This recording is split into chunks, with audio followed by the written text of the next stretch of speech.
Hallelujah, Christ is risen. I got to tell you, following the children on Mother's Day is a pretty tough act to follow, but I am going to do my best. I'm going to start with a really bad dad joke. And in order to get this joke, you have to remember what Pastor Megger said at the very beginning of our worship today, that ascension happens 40 days after Easter. So Jesus ascended 40 days after Easter. That's the only setup you need. So here's the joke. It goes like this. It was after Jesus' resurrection, and it was day 38, and by that time the disciples and all the company of heaven were so excited and happy about the resurrection. They were all celebrating and whooping it up and making all kinds of noise. And God the Father said to Jesus, "It's time," but because of all the noise, all the rejoicing, Jesus couldn't hear him. So then day 39 came, and on day 39, God the Father said to Jesus, he said, "Son, come and sit at my right hand."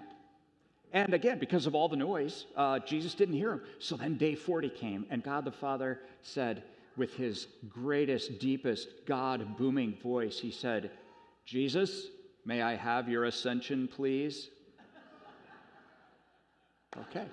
I told you it was bad, and I couldn't believe that I actually found an ascension joke. You know, it's not like the most common thing in the world. So anyhow, that will get us off to a good start with ascension.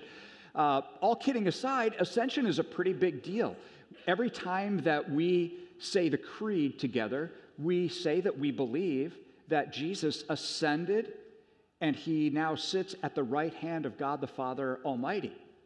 And yet when we hear those words, I think most of us struggle to understand what that means and how could that possibly have anything to do with our lives now. The strangest thing about the ascension to me is what Luke said in our gospel reading today when he said this, that after Jesus ascended, the disciples stood there and watched this, and then they were filled with joy. And they went to the temple and they were praising God all the time. They were rejoicing that Jesus has ascended.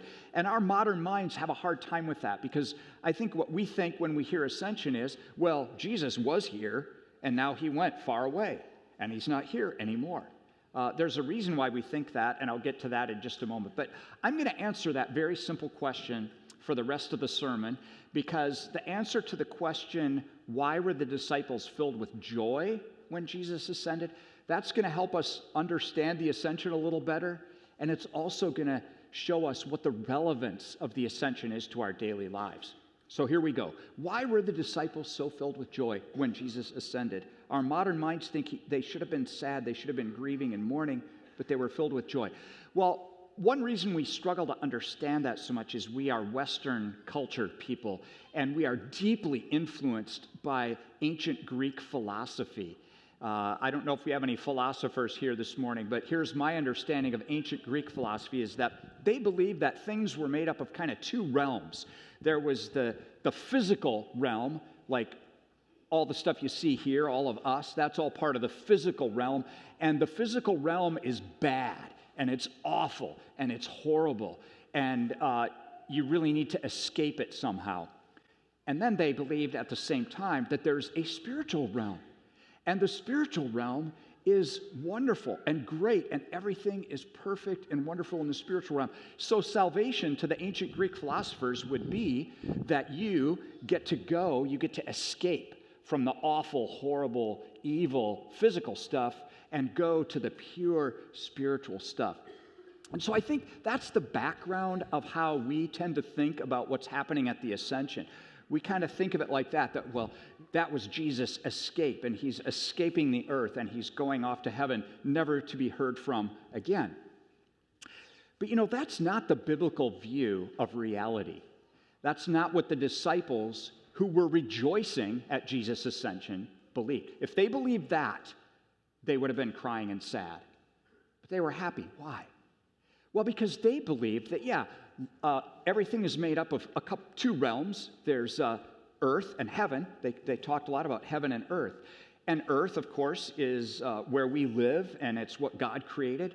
But earth isn't all bad. Not all physical things are bad. There's some really good stuff that happens on earth. We saw that video at the beginning of worship about how mothers love children and hug them and take care of them and physically feed them and all that. That's all like really good stuff.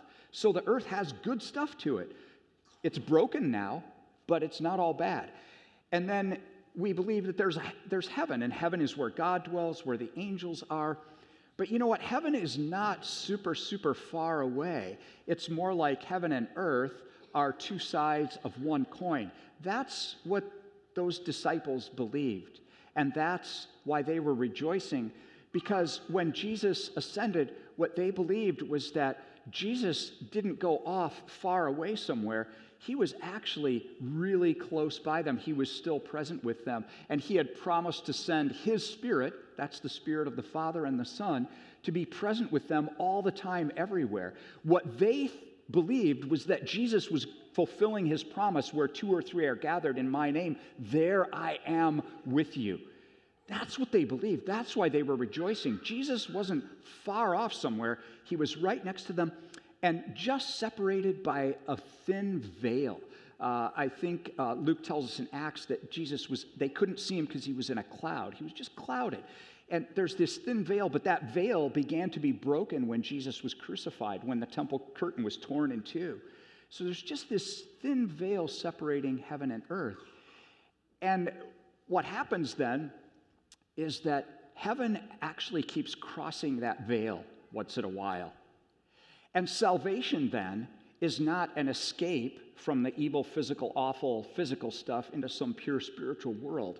It's actually the other way around. Salvation is heaven coming to earth, and heaven making incursions into earth over and over again. And someday there will be this ultimate incursion when Jesus returns, just as he went into heaven, and everything will be transformed. We see that in the resurrection of Jesus. So when Jesus was resurrected, we say in the Creed we believe in the resurrection of the body. When Jesus was resurrected, it wasn't his soul making a jail escape from the physical world and going off somewhere else, never to be seen again. When Jesus was raised, he was raised bodily. And it was that his body, which had been crucified, was transformed. Heaven came to his body, and his body was transformed, and he actually lived. And that's what the promise for all of us. That's what those disciples believed. And that's why they were rejoicing that Jesus ascended. Also, that he promised to come the same way that he had gone. And when he returns, he's going to transform everything. And the lame will walk, and the blind will see, and all sins will be forgiven. And heaven will completely overwhelm and take over earth forever. That's what Jesus promised them. That's why they were rejoicing. All right, so we can understand how they could rejoice that Jesus ascended, but what does that have to do with our lives, like everyday life, like right now or tomorrow? Well, to get at that, I'm going to hearken back to a song from an alternative rock band that was big when I was in college. I still like them, REM, and they had a song called Everybody Hurts Sometimes. Everybody hurts sometimes. And that's true. We all know it.